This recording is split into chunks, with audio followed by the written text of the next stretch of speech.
আমি এক ঠাকুর মশাই, বাড়ি বাড়ি পুজো করি। 4-5 গ্রাম যজমান আমার, সকালে বেরিয়ে সন্ধ্যায় ফিরি। ফাগুন মাস, বিয়ের মরশুম, বাড়ি ফিরতে একটু রাত হয়। রাত্রি হলে মোটর সাইকেলে বাড়িতে পৌঁছে তো দেয়।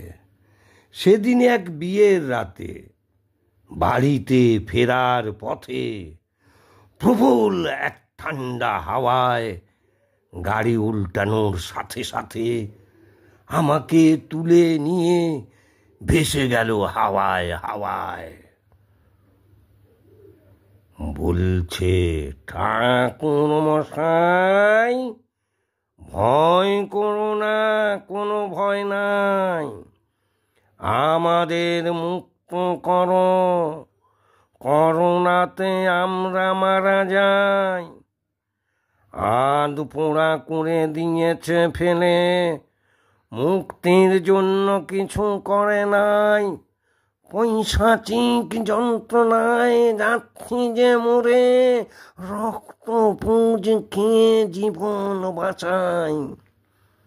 এ যন্ত্রণা থেকে মুক্ত করো, আমাদের বাড়িতে যাও, দাও বিধান, তা না হলে তোমার রক্ত চুষে কেড়ে নেব এই ছোট্ট প্রাণ।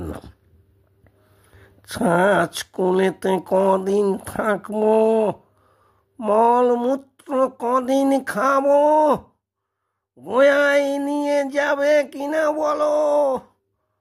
তুমি পারবে মুক্তি দিতে, পিশাচ জনম কেড়ে নিতে? বাড়িতে মোদের এক্ষুনি তাই চলো।